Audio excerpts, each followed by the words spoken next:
A few days ago, a group of scientists, doctors, environmental organizers, and concerned citizens got together and they called for the urgent stop to the deployment of 5G. They said that it's been proven harmful to human bodies, that this is an experiment on humanity, and that this should be called a crime under international law.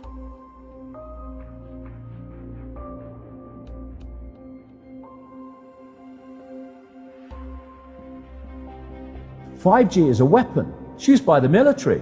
Do you know these 5G millimeter wave technologies are used to scatter crowds? They drive up in this technology when they want to scatter a cloud, and they put out these frequencies in a much higher power than 5G will be initially with us, but the same frequencies.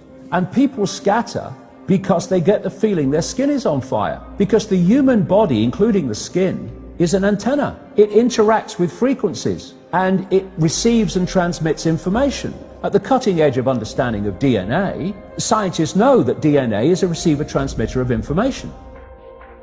I have to tell people 5G story. It's bigger than the Holocaust. It's bigger than anything you've ever heard. I'm Mark Steele. Anybody who hasn't heard me. I'm a weapons systems head-up display expert. I'm one of the leading experts in the world. I've actually brought cover in relation to this. The reason I became an expert was because I invented 5G as a killer. Do not believe a single word I say. Not one. I want you to do your own research. You'll find it's absolutely terrifying. There are going to be boxes broadcasting 5G, this weapon, down every street, all over the world. What we're concerned about 5G is that it's going to require a transmitter about every 3 to 10 homes. So you're talking about a small cell tower placed in front of your home. Because at these high frequencies you can't have... It doesn't travel very well. Yeah. And people need to understand, it's 24 gigahertz to 90 gigahertz. These are not 2 feet. These are 2 inches to half an inch. And this is very dense wireless radiation hitting our bodies. What we know is that it pulses more, it's got higher frequency, more waves per second, it beats up the cells more.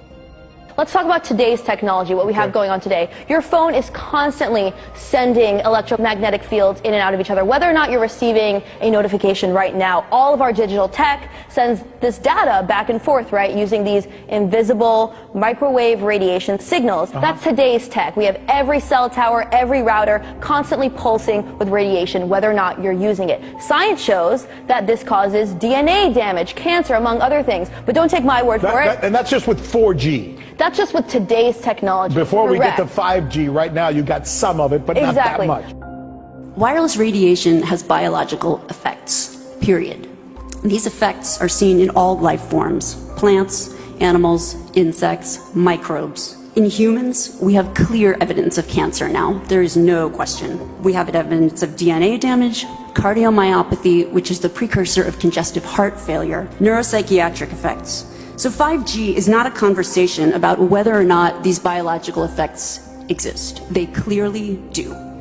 5G is a conversation about unsustainable healthcare expenditure.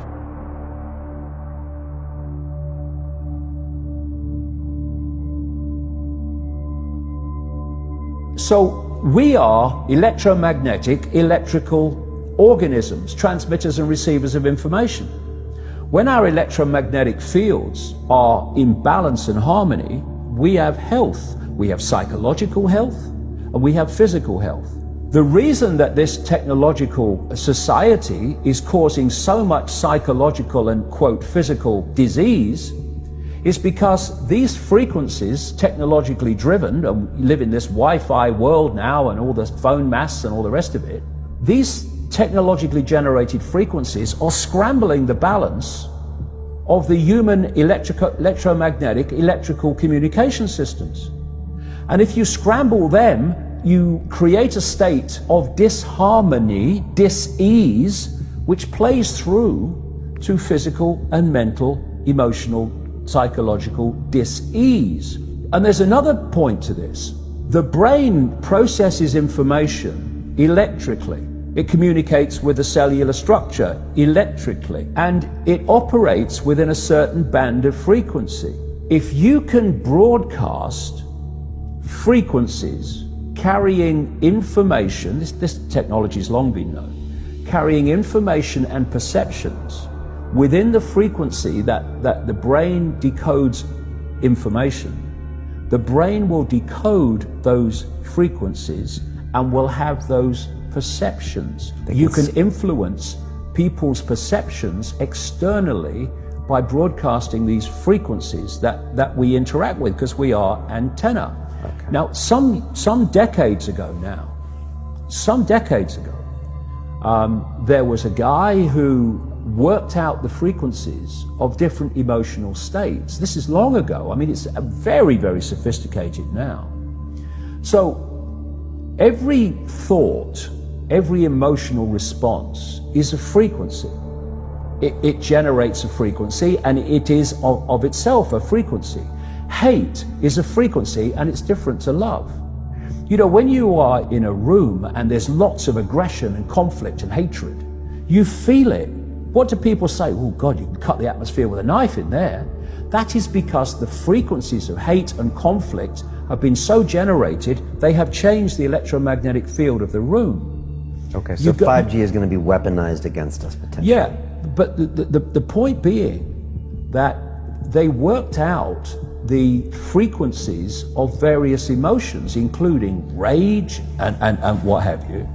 And basically, they can play across a community these frequencies without anyone knowing, and it starts to have an effect, and it starts to build rage, it starts to build anger, and people might not realize why they're feeling it, but they start to feel it.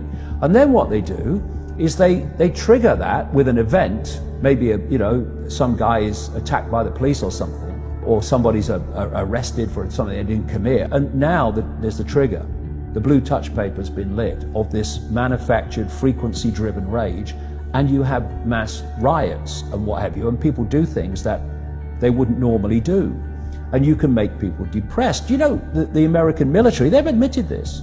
They have technology that fires frequencies at the enemy that basically breaks the enemy's spirit, so they give up and put their weapons down. This is the technology we're dealing with. Now you take that into account, and then you think of 5G. First of all, 5G doesn't travel well because of the nature of its frequency.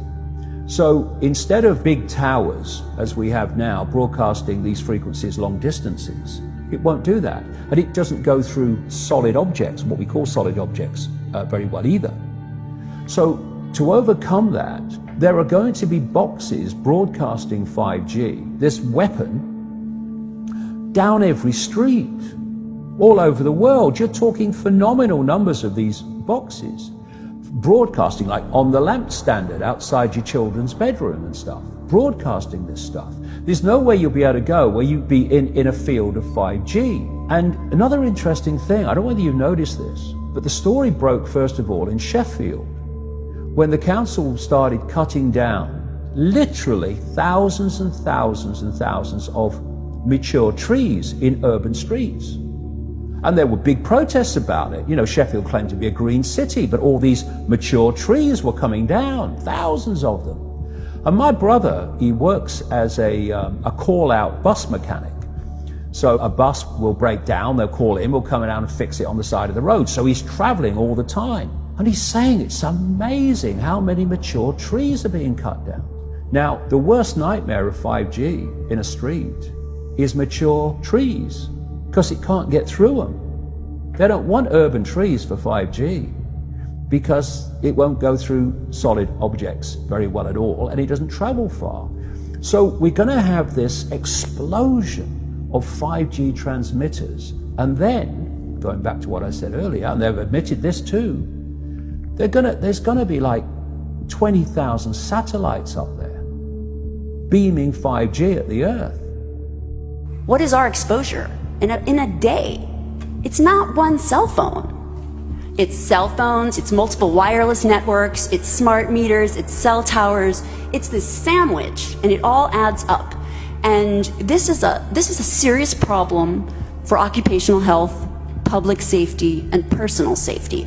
And I feel that it's irresponsible to be even talking about the Internet of Things and rolling out a new untested technology when we're not even measuring what are our current exposures from the current networks.